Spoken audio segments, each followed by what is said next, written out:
We in the areas, any record store owners that are listening in, yeah, take action.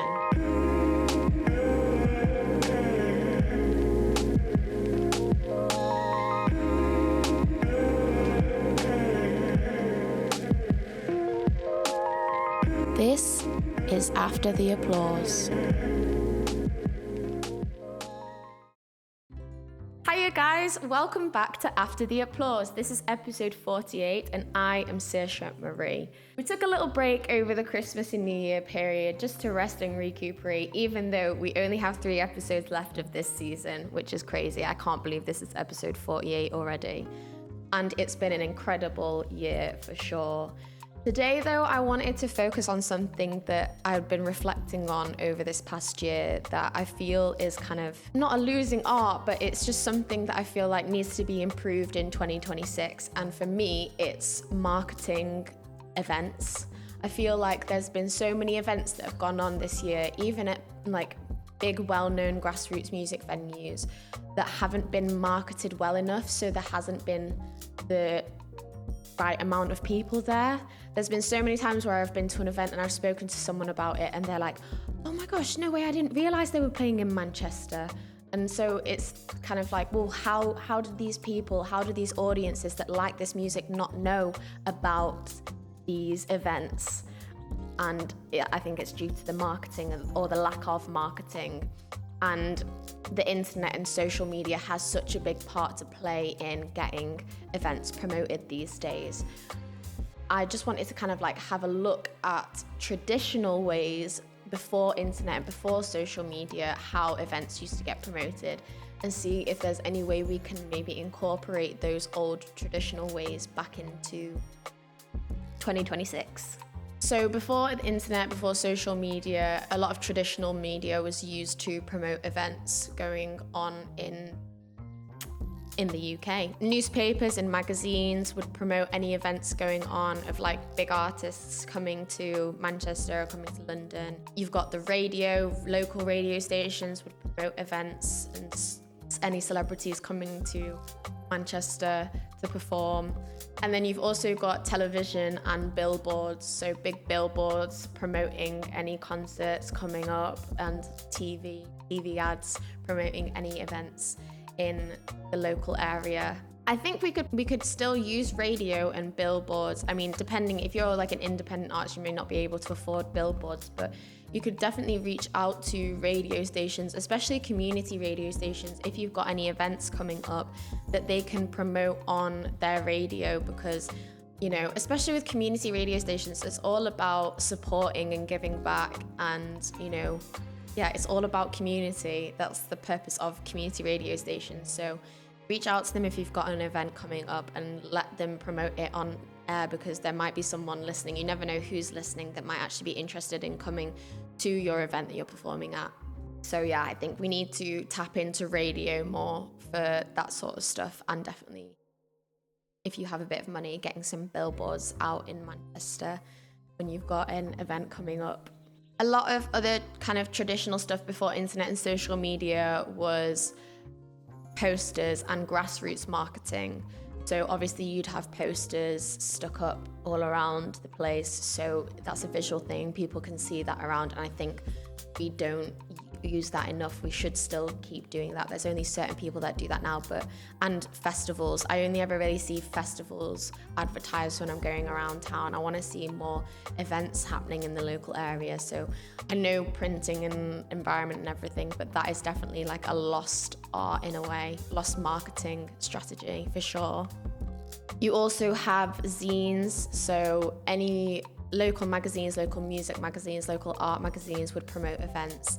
And so maybe we should look into more zines within the Manchester area, or within your local area, wherever you live in the north or south, if you're listening from down south, and see if there's any zines where you can promote or put like a little ad for any events that you've got going on in there. Also, there used to be a thing called street teams. So this would be kind of like a group of dedicated fans or just like friends who would be out on the streets handing out flyers, letting people know about any events that their favorite artists are doing, or if there was an event where there was a collective of artists performing.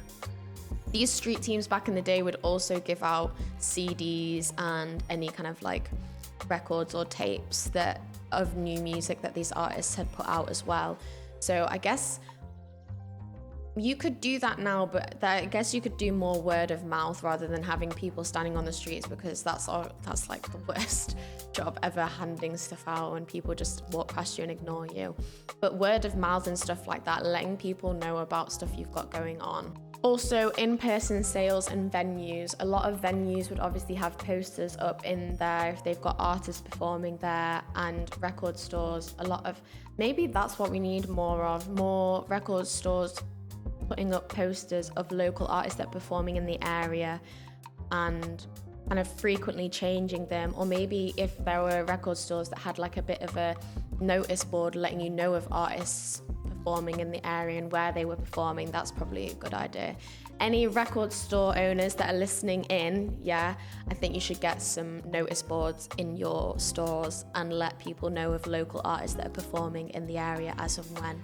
And maybe even just like seeing if those record stores, if they have Instagram pages, asking them to repost any events that you've got going on their Instagram pages so that their followers can see what you're up to and what artists in the local area are up to. I think one thing about all of these kind of traditional ways is that we could still do them now and still implement them now, because although people do rely on the internet and social media more now, people still go outside.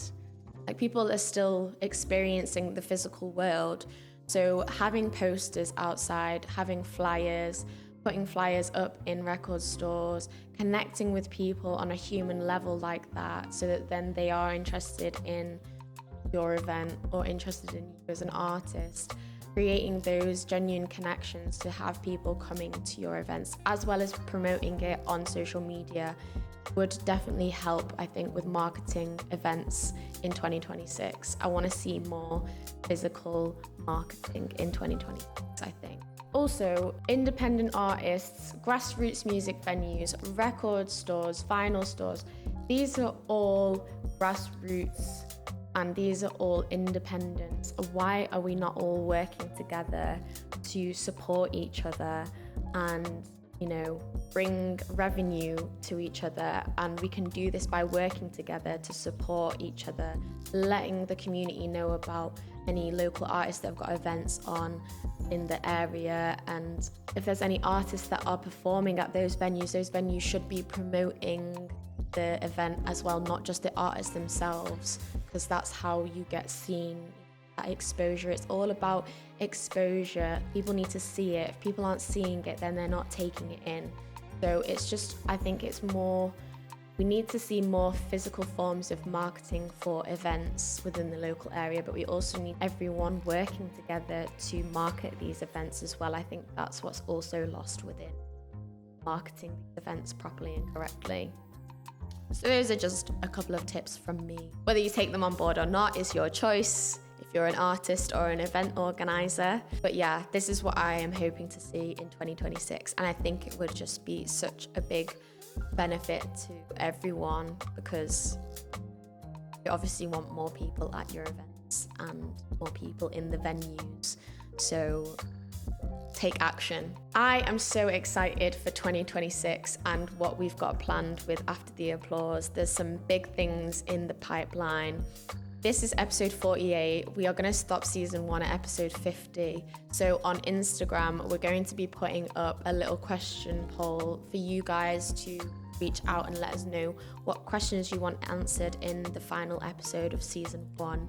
Any questions about the podcast, any questions about supporting artists, about the grassroots, anything to do with what we usually talk about on the podcast, drop us a message on Instagram, drop a comment on the YouTube channel if you fancy, and let us know what you want us to kind of talk about and reflect on the past year with After the Applause. Thank you so much, loyal listeners, for tuning in. As always, you are appreciated so much. And thank you so much for sticking around for this long and getting to episode 48 with us. That's crazy. Drop a like, subscribe if you don't already. and I will see you all next time on After